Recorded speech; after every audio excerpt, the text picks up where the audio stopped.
بسم اللہ الرحمن الرحیم الحمد للہ رب العالمین والصلاة والسلام علی رسولہ الکریم وعلی آلہ الطیبین الطاہرین المعصومین، اما بعد۔ آج ایک دفعہ پھر ہم پاکستان کی مشہور شخصیت، قاطع ناسبیت و خارجیت، مناظر اسلام حضرت علامہ عبداللہ جروار صاحب کے ساتھ ان کے رہائش گاہ کے قریب بیٹھے ہوئے ہیں۔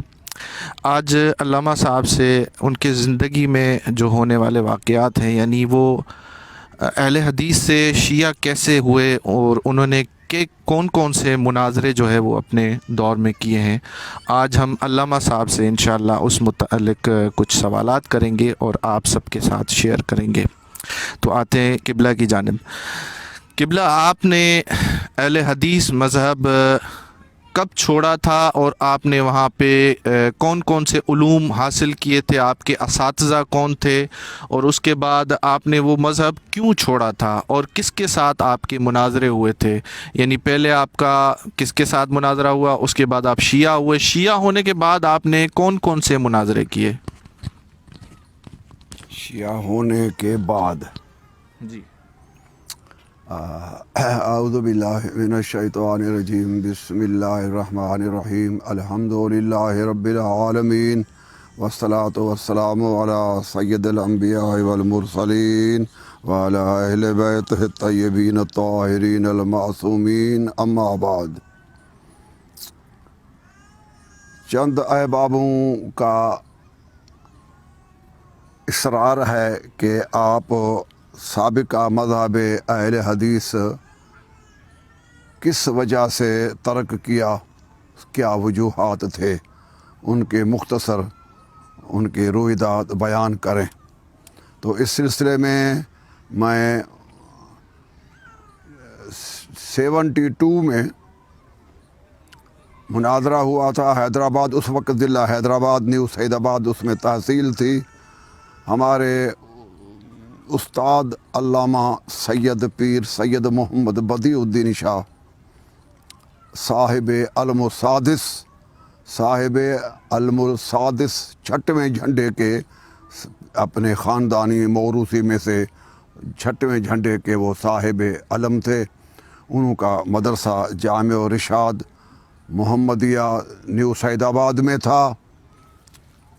مجھے انہوں نے 4 سال علوم الحدیث پڑھایا۔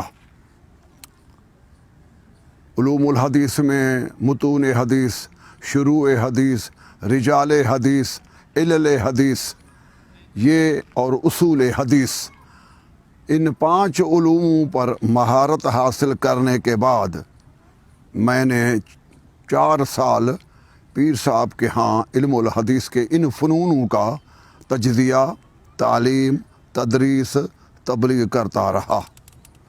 تو اس وقت میں ثانی مدرس تھا۔ پیر صاحب پیر بدیع الدین شاہ محدث دیار سندھ، اور بلکہ وہ تو قریب جب وفات ہوئی تو پورے پاکستان کے اہل حدیث کے امام تھے۔ تو انہوں کے ہاں میں نے یہ فنون پڑھے، چونکہ انہوں کی بڑی لائبریری تھی، اور یہ 3 بھائی ہیں، پیر وہاب اللہ شاہ، محدث پیر وہاب اللہ شاہ، کچھ اسباق میں نے ان کے پاس بھی پڑھے تھے، اور پیر وہاب اللہ شاہ، پیر محب اللہ شاہ، پیر بدیع الدین شاہ، وہ بیچ والے جو ہیں پیر وہاب اللہ شاہ وہ حنفی تھے، اور محب اللہ شاہ اور سید بدیع الدین شاہ یہ دونوں اہل حدیث تھے۔ تو ان دونوں اہل حدیثوں کے پاس میں نے عظیم لائبریری جو انہوں کی تھی، میں وہ اپنے قلمی نسخے جو کتب اب تک اس وقت جو شائع نہ ہوئی تھیں، یعنی زیر اتباعت سے آراستہ نہ ہو کر آئی تھیں، قلمی نسخے ان کے لائبریریوں میں موجود تھے۔ میں نے رجال اور اصول حدیث میں نے ان کی کتابوں کا قلمی نسخوں کو میں نے اپنے ہاتھ سے وہ نسخے میں نے اپنے مسودہ اپنی بیاض میں جمع کیے۔ 4 سال تک میں پڑھاتا رہا۔ پیر صاحب کے 2 بیٹوں کا میں استاد بھی ہوں۔ سید حاکم علی شاہ پیر صاحب کے چھوٹے بیٹے ہیں، میں ان کا بھی استاد ہوں، اور سید دادن شاہ وہ بھی پیر صاحب استاد پیر بدیع الدین شاہ راشدی صاحب المسادس کے بیٹے ہیں. میں ان کو سنن ابو داؤد اور سنن ترمذی کا درس پڑھایا کرتا تھا. تو اس دوران تو میں نیو سعید آباد میں ایک مسجد میں جو اہل حدیث کی مسجد تھی، مجھے پیر صاحب نے ادھر پیش نماز کر رکھا. جمعہ کا خطبہ بھی میں دیتا تھا. تو میں جمعہ کے خطبوں میں شیعہ مذہب کو بہت کوستا تھا، بہت ان پہ میں برستا تھا، بہت میں شیعوں پر جرح کرتا تھا. تو ادھر کے جو بلوچ تھے کھوسا برادری کے، وہ میرے ملنے آئے کہ آپ جروار ہیں، بلوچ ہیں، ہم بلوچ ایک ہیں، آپ ہم کو کیوں کافر کہتے ہیں؟ میں نے کہا آپ دشمن اہل بیت ہیں. تو انہوں نے کہا کہ ایسے نہیں ہونا چاہیے. میں کہ قومیت مذہب میں نہیں چلتی، قومیت کی بات دوسرے نمبر پہ ہے، پہلے بات اسلام اور مسلمان کی ہے. اگر تم حق پر ہو تو کوئی عالم میرے مقابلے میں لاؤ. تو انہوں نے ایک مہینے میں پورے سندھ میں تو کوئی مقابل میرے نہیں ملا. پنجاب کے ضلع گوجرا میں مولوی مناظر اسلام علامہ محمد اسماعیل سابق دیوبندی کو میرے مناظرے میں لائے. پہلے عشرہ محرم تھا، علامہ مناظر اسلام نے ادھر پڑھا. عشرہ محرم میں ہمیں دعوت دی گئی کہ آپ بھی رات کو سماعت کرنے کے لیے آئیں. میں تقریباً 10 طلباء ساتھ لے جایا کرتا تھا، اور 5 جماعتی جو میرے پیچھے نماز پڑھتے تھے وہ بھی ساتھ چلتے تھے. 10 سے 12 تک مناظر اسلام تبلیغ کرتے. سارا رخ خطاب جو ہے وہ میرے طرف تھا. ان کو بتایا گیا تو پیر صاحب کے صوبے سندھ کا جو بڑا عالم ہے وہ یہی ہے، آپ کتابوں کا رخ اس طرف کریں جہاں وہ کھڑے ہیں. تو میں نے 10 راتوں کو سماعت کیا، اور علامہ مناظر اسلام محمد اسماعیل دیوبندی صاحب نے جو بھی مذہب شیعہ کا ثبوت پیش کیا سب ہم اہل سنت و اہل حدیث کے کتابوں سے دکھلایا، کتاب کو کھول کر کے بیان کیا. میں چونکہ علم کا پیاسا تھا، 4 مذاہب میں پہلے چھوڑ بھی آیا تھا عدم دلیل کے لیے کہ ان کا کوئی وجود ثبوت شرعی طور پر نہیں تھا. لہذا ان 4 مذہبوں 3 مذہبوں کو چھوڑ کے اب اہل حدیث کے آخری مذہب میں ٹاپک پر کھڑا تھا. تو میں نے انہوں کو دکھایا. تو اس وقت جو دلائل بھی جتنے تھے، میں اس وقت نازاں تھا، فرحاں تھا کہ مذہب اہل حدیث جو ہے اس سے زیادہ کوئی اور مذہب نہیں ہوگا. اور موضوع تھا کہ علامہ محمد اسماعیل صاحب کا 10 راتوں میں تشیع پر ثبوت سنی کتب سے، تشیع مذہب اہل بیت کا ثبوت اہل سنت کی کتب سے، خصوصاً اہل حدیث کی کتب سے. تو میں نے 10 راتوں سے پہلے جب 5 مجلسیں سنی تو میرے طلباء اور جماعتی جا کر رات کو 12 بجے سو جاتے تھے. میں چونکہ اس وقت ینگ تھا، مجھے جنون تھا مذہبی، میں رات کو 12 سے لے کر 2 تک کتابوں کو چیکنگ کرتا. تو آیا شیعہ مناظر نے حوالے صحیح دیے ہیں، کتاب صحیح بتایا، عبارت صحیح پڑھی ہے. تو میں جا کے 5 راتوں تک یہی کام کیا، دلائل کی چیکنگ کی، پوری دیکھ بھال کی. مجھے ایک دلیل بھی ان کی غلط نہیں نکلی. میں متاثر ہو گیا تھا مناظرے سے پہلے کہ افضلیت جو ہے رسول کے بعد وہ آل محمد کی ہے. میں یعنی تفضیلی شیعہ 10 تقاریر سننے سے میں تفضیلی شیعہ ہو گیا تھا، کیونکہ وہ خود انسان اپنے ضمیر کا آواز آتا ہے. جب قرآن میں اہل بیت کا یہ مقام ہے تو پھر وہ بھی تفسیر بھی ہمارے کتب اہل سنت میں ہو. تو میں اعتقاداً تفضیلی شیعہ ہو گیا تھا، جیسے شاہ ولی اللہ تفضیلی شیعہ ہیں، جیسے امام راضی تفضیلی شیعہ ہیں. اس قسم کے اور کافی اکابر ہیں. شاہ ولی اللہ کے جو استاد ہیں سید صدر الدین دہلوی، وہ بھی تفضیلی شیعہ ہیں. بہت سارے تفضیلی شیعہ ہیں. ابو حنیفہ جو امام اعظم ہے وہ خود تفضیلی ہے. امام شافعی جو ان کا امام ہے وہ بھی خود تفضیلی شیعہ ہے. اس طرح احمد بن حنبل تو تفضیلی شیعوں سے بھی بڑھ کر شیعہ ہے. مگر یہ وقت نہیں ہے کہ میں ان کا دلائل پیش کروں.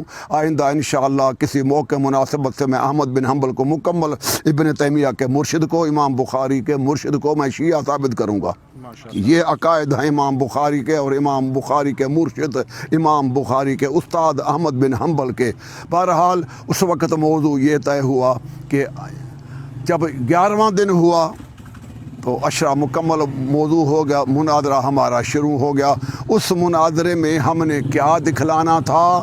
ہمیں انہوں نے کہا کہ آپ حضرت ابو بکر کا نام قرآن میں دکھلائیں. میں نے کہا کہ میں ابو بکر کا نام قرآن میں دکھلاؤں گا جنون میں، مگر وہ ہمارا جنون تھا، جوانی شباب تھی. اس وقت مجھے انہوں نے کہا کہ اب آپ کا ٹائم پورا ہو گیا ہے، اب ہماری باری ہے. تو کل پاکستان شیعہ مناظر محمد اسماعیل دیوبندی صاحب کا نے قرآن پاک منگوایا، کلام اللہ کھول کے 15واں سپارہ سورہ مریم کی آیت پڑھی. بسم اللہ الرحمن الرحیم. وَجَعَلْنَا لَهُمْ لِسَانَ صِدْقٍ عَلِيًّا. اللہ تعالیٰ نے فرمایا کہ میں نے 1.25 لاکھ انبیاء کے مذاہب کی ترجمان علی ابن ابی طالب کو بنایا ہے. یہاں علی جو ہے یہ ترکیب کے لحاظ سے بھی، عربی عبارت کے لحاظ سے بھی، اور آل محمد کی تفسیر کے مطابق. کیوں کہ مولویوں پر قرآن نازل نہیں ہوا، کسی بھی مذہب کا عالم ہو، عالم پر قرآن نازل نہیں ہوا. قرآن محمد رسول اللہ صلی اللہ علیہ وآلہ وسلم پر نازل ہوا ہے. لہذا رسول اللہ اس آیت کی تفسیر کریں یا رسول پاک صلی اللہ علیہ وسلم جس کو قرآن کا وارث قرار دیں. تو پیغمبر پاک نے قرآن کا وارث علی ابن ابی طالب کو قرار دیا ہے. اس کے لیے کئی حدیثیں صحیح موجود ہیں. مثلا انا مدینۃ العلم و علی بابھا، یہ صحیح سند ہے. بوقت میدان مناظرے میں میں ثابت کروں گا کہ یہ سند صحیح ہے. کسی بھی محدث کو جرأت نہیں ہوگی کہ اس پر جرح کر سکے. میں علم رجال کے وہی محدث جرح و تعدیل کے اماموں سے ثابت کروں گا کہ یہ حدیث صحیح ہے. اور سندن بھی اور معنوی طور پہ بھی امیر المومنین میں یہ صلاحیت موجود ہے کہ وہ دروازہ علم نبوت کا حامل ہے. چنانچہ علماء سنی محدثین نے اس حدیث کو صحیح مانا، حسن مانا. دوسری حدیث ہے القرآن مع علی و علی مع القرآن. تیسری حدیث ہے کہ وَلَا تُعَلِّمُوهُمْ فَإِنَّهُمْ أَعْلَمُ مِنْكُمْ. اے میرے صحابیوں، تم میرے اہل بیت کو نہ پڑھاؤ، میں نے تم صحابہ سے اہل بیت کو علم قرآن زیادہ پڑھایا ہے.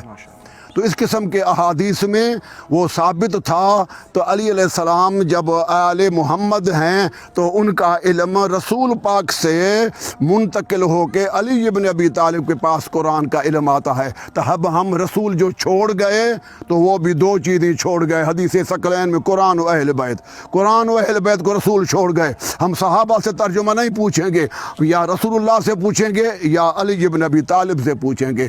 تو اس حدیث ثقلین متواتر ہے، یہ حدیث متواتر ہے. اس حدیث میں پیغمبر نے ساری امت کو قرآن کے سمجھنے کے لیے اہل بیت کے حوالے کیا ہے. اس لیے امام عبد الرؤف مناوی جو شافعی امام ہیں اپنی کتاب فیض القدیر میں لکھتے ہیں وَالصَّحَابَةُ كُلُّهُمْ فِي فَهْمِ الْقُرْآنِ مُحْتَاجُونَ إِلَىٰ عَلِيِّ بْنِ أَبِي طالب، کہ تمام صحابہ قرآن کو سمجھنے کے لیے علی کے محتاج ہیں. یہ سنی امام کا قول ہے.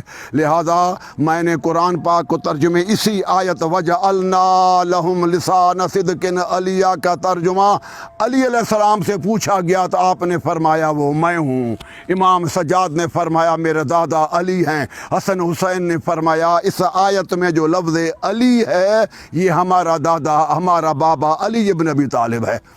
جب قرآن رسول نے علی اور اہل بیت کے حوالے کیا تفہیم کے لحاظ سے تو ہم صحابیوں سے کیوں پوچھیں کہ اس آیت کے معنی کیا ہے، یہ آیت کا شان نزول کیا ہے؟ نہیں، ہم صرف رسول اللہ سے پوچھیں گے تفہیم قرآن، تفسیر قرآن، اور دوسرے نمبر پر اہل بیت رسول سے پوچھیں گے. تو جناب علامہ محمد اسماعیل صاحب مناظر اسلام نے قرآن کے سورہ مریم سے علی ابن ابی طالب کا نام دکھلا دیا. تو میں نے اسٹیج پر چڑھ کے اعلان کر دیا کہ لا الہ الا اللہ محمد رسول اللہ علی ولی اللہ. میں نے مذہب اہل حدیث اختیار کیا اور اہل حدیث مذہب کو چھوڑ کے شیعہ مذہب کا میں نے کلمہ پڑھا، وہی کلمہ جو ہمارے اہل حدیث کے کتابوں میں موجود تھا اب بھی موجود ہے، جسے کہ امام احمد بن حنبل بخاری کا استاد ہے. اس کی کتاب فضائل صحابہ آئی ہوئی ہے. فضائل صحابہ میں علی ولی اللہ موجود ہے، اور پھر فرائض السمتین میں موجود ہے، در منصور میں موجود ہے، ریاض النظرہ میں موجود ہے. کئی سندوں کے ساتھ جب اہل حدیث کے کتابوں میں رسول پاک نے کلمے میں ہمیں علی ولی اللہ دے دیا تو ثابت ہو گیا کہ کلمے میں علی ولی اللہ پڑھنا جائز ہے. اس لیے میں شیعت قبول کر دی۔ شیعت کی معنی ہی وہی ہے جو قرآن نے ہمیں مودت آل محمد مانگی ہے کہ رسول کے بعد اہل بیت سے محبت کرو۔ اہل بیت کی محبت کرنے سے آدمی شیعت کے پہلے سیڑھی پر قدم رکھ جاتا ہے۔ چنانچہ فتح الباری میں خاتم الحفاظ ابن حجر عسقلانی نے کہا ہے کہ وہ تشیع ہوا محبت علی۔ فتح الباری میں ہے کہ شیعت فقط نام ہی محبت اہل بیت کا ہے۔ جب اللہ نے قرآن میں محبت اہل بیت کو واجب قرار دیا ہے، تمہارے امام شافعی کیا کہتے ہیں؟ کفاکم یا اہل البیت فخراً، اے رسول کے اہل بیت ہو، تم اہل بیت کے لیے یہ فخر کافی ہے کہ اللہ نے محبت اہل بیت قرآن میں فرض کی ہے۔ محبتکم فرض من اللہ فی القرآن، امام شافعی فرماتے ہیں اللہ تعالیٰ نے تو اہل بیت کی محبت کو قرآن میں فرض کیا ہے۔ اور محبوب سبحانی، غوث سمدانی، قطب ربانی، عارف حق ثانی حضرت شیخ عبد القادر جیلانی سے پوچھا جاتا ہے کہ قبلہ مرشد و پیران پیر آپ بتائیں کہ شیعہ کو شیعہ کیوں کہا جاتا ہے؟ تو پیران پیر بول پڑے، کہتے ہیں کہ ان کو شیعہ کیوں کہا گیا؟ انہا تشیعت، انہم تشیعت علی ابن ابی طالب، انہوں کو شیعہ صرف اس بات نے بنایا ہے کہ یہ محمد مصطفیٰ کے بعد سوائے علی کے اور کسی کی پیروی نہیں کرتے۔ جب قرآن کی آیت کے تحت آیت مودت فی القربہ والی آیت کے تحت ہم محبت اہل بیت اپنے اوپر فرض کی، رسول نے ہمیں فتویٰ دی، پیغمبر نے فرمایا من احب اہل بیتی فہو من شیعتی، الکامل ابن عدی، تاریخ بغداد، کنز العمال، ان چاروں کتابوں میں ہے۔ رسول پاک نے فرمایا جس نے میرے اہل بیت سے محبت کی وہ میرا شیعہ ہے۔ جب ہم اہل بیت کی محبت آیت قرآن کے تحت کرتے ہیں، مگر رسول ہمیں لقب دیتے ہیں کہ اب تم میرے شیعہ ہو، اب تم میرے اہل بیت کے شیعہ ہو، اس لیے کہ شیعت نام ہی محبت علی کا ہے۔ اس لیے میں نے مذہب اہل حدیث چھوڑ کے مذہب اہل بیت، مذہب شیعہ قبول کیا۔ ماشاءاللہ۔ اچھا، اس کے بعد کچھ دوستان یہ اعتراض کرتے ہیں کہ آپ کا سپاہ صحابہ کے مولوی علی شیر حیدری کے ساتھ علی ولی اللہ یعنی کلمے میں اس پہ مناظرہ ہوا تھا، وہ آپ شیعہ نے ہار دیا تھا، اس میں آپ نے شکست کھا لی تھی، اور آپ کے مناظر علامہ جروار صاحب جو ہے وہ علی ولی اللہ نہیں دکھا سکے تھے علامہ علی شیر حیدری صاحب کو۔ یہ بات تو دیکھنے کی ہے، یہ تو دیکھنے کی بات ہے نا، اس میں قانون کا کیا تعلق، سننے سنانے کا کیا مسئلہ، یہ تو دیکھنے کی بات ہے۔ آؤ، ویڈیو موجود ہے، ویڈیو میں جو ان نے اپنے مرضی سے کتاب مانگی تھی، میں نے وہی کتاب پیش کی جس کا نام فراد السمتین تھا۔ وہ اس کتاب پڑھ کے وہ بیچارہ ہو گئے۔ کہہ رہا تھا وہ اس میں صرف میں نے کہا تھا، نہیں، یہ صرف کا لفظ نہیں ہے۔ ابھی ویڈیو اصل ہمارے پاس موجود ہے، اصل ویڈیو سید مرحوم خادم علی شاہ کوٹائی سید کے پاس، ان کے بیٹے سید امان اللہ شاہ صاحب آج زندہ ہیں، ان کے پاس اصل لفظ موجود ہے، تو اس میں کوئی اصلی بات نہیں ہے، یہ بعد کا اضافی لفظ ہے۔ جب اس نے کتاب میں دیکھا تو بدر الدین جو بڑا مولوی تھا خیر پور ضلع کا، 400 مدارس میں اس پڑھاتا تھا، اس نے بھی دیکھا کہ ہاں لکھا ہے مگر 4 شرط ہیں، لکھا ہے علی ولی اللہ۔ تو ہمارے صدر تھے مناظرے، انہوں نے کہا بھائی شرط لاکھ ہوں، علی ولی اللہ تو ہے جہاں وہ ہے۔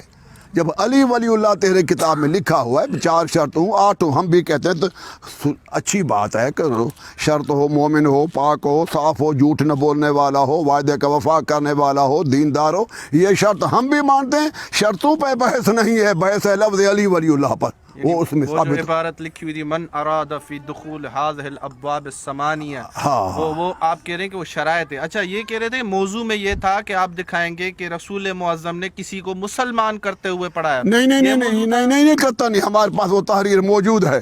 یہ موضوع نہیں تھا؟ ہاں نہیں یار، یہ جھوٹ ہے، بات کو ہلکا کرنے کے لیے کلمے میں دکھانا ہے، بس دکھانا ہے رسول پاک کے زبان سے۔ یہ بات غلط ہے، رسول جب کسی کو پکڑ لے اس وقت پڑھائے، یہ رسول کی عزت ہے۔ پیغمبر جب بھی بولے وہ صاحب وحی ہے، ماشاءاللہ۔ یہ پیغمبر کی توہین ہے کہ کسی ہندو کو پڑھائے تو پھر محمد کو مانیں گے؟ اور جب تک کسی ہندو سے بات نہ کرے تو ہم رسول کا قول ہمارے لیے حجت نہیں ہے. یہ توہین رسالت ہے, یہ توہین رسالت ہے, یہ سوال ہی باطل ہے.